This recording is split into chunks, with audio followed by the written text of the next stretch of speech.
Jumpa lagi pada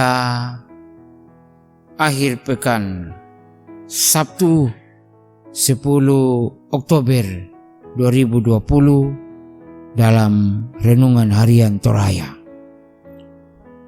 Mari siapkan hati. Kita datang membuka diri di hadapan Tuhan untuk memohon hikmat daripadanya. Kita berdoa.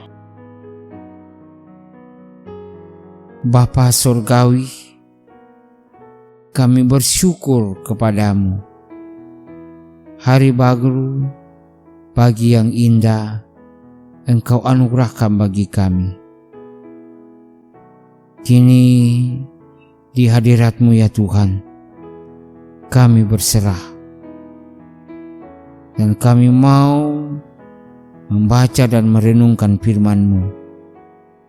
Allah Roh Kudus, berkenanlah kepada kami, mampukan kami untuk memahami firman-Mu. Kami berdoa dalam nama Yesus Kristus. Amin. Bacaan kita terambil dari kitab Markus. Markus pasal 2 ayat 18 sampai 22. Firman Tuhan. Pada suatu kali ketika murid-murid Yohanes dan orang-orang Farisi sedang berpuasa, datanglah orang-orang dan mengatakan kepada Yesus, "Mengapa murid-murid Yohanes dan murid-murid orang Farisi berpuasa, tetapi murid-murid-Mu tidak?"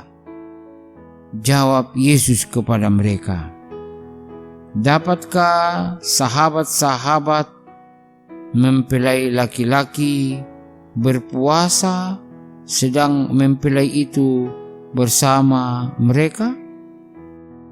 Selama mempelai itu bersama mereka, mereka tidak dapat berpuasa.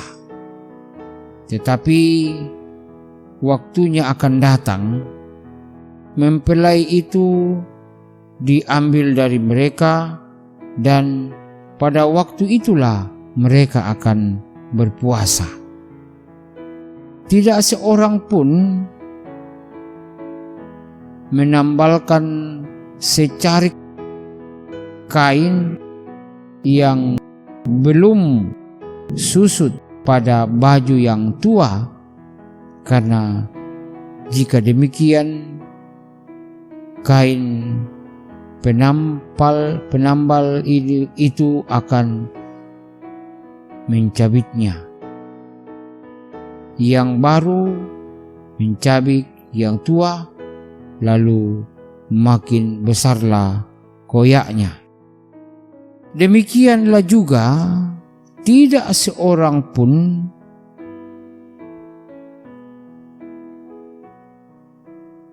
mengisikan anggur yang baru ke dalam kantong kulit yang tua. Karena jika demikian, anggur itu akan mengoyakkan kantong itu, sehingga anggur itu dan kantongnya dua-duanya terbuang.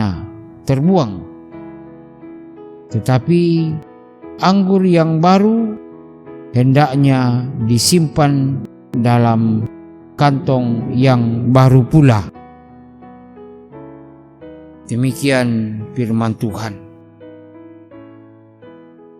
Singkat dalam sebuah tema, bukan untuk dipamerkan. Saudara-saudara, pada dasarnya semua orang ingin diakui, ingin dihargai. Tapi yang membedakannya hanyalah caranya. Ketika belum ada internet, orang mau diakui maka ia akan pamer sesuatu secara langsung di depan banyak orang dan disebarkan dari mulut ke mulut. Nah, sekarang ini sudah lebih mudah bermodalkan kamera ponsel dan jaringan internet, diunggah kemana saja. Maka ketika itu juga akan muncul pengakuan dari orang lain melalui simbol like. Begitupun dalam aktivitas kerohanian kita. Saat ini muncul istilah Kristen sosmed. Karena semakin banyak orang yang senang memamerkan aktivitas rohaninya di media sosial.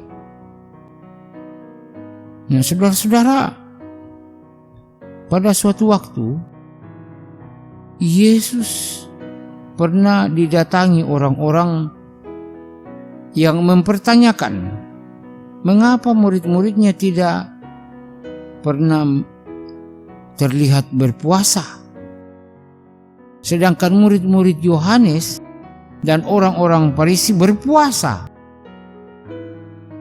Apakah Yesus melarang murid-muridnya berpuasa? Tentu saja tidak. Injil Matius pasal 6 ayat 16 dan 18 menuliskan bahwa Yesus juga mengajarkan murid-muridnya untuk berpuasa, tetapi dengan cara dan motivasi yang benar. Yesus menjawab dengan menjelaskan bahwa murid-muridnya akan berpuasa pada waktu yang tepat dan dengan motivasi yang benar. Jadi bagi Yesus, berpuasa itu baik. Aktivitas rohani itu baik. Tapi jangan dilakukan sebagai ajang pamer kesalehan tanpa mengerti apa maknanya. Berpuasa bukanlah sekedar kebiasaan atau aktivitas rohani belaka, tetapi ini sebuah kerinduan untuk dekat dengan Allah dalam kehidupan kita. Yesus tidak mau semua yang dilakukan hanya formalitas saja dan sebuah kemunafikan. Karena itu tidak perlu kita pamer rohani, sebab yang dilihat Allah adalah hati kita. Hati kita yang berorientasi pada kemuliaan Allah. Amin. Mari berdoa. Puji syukur kepadamu ya Tuhan, karena Engkau begitu baik.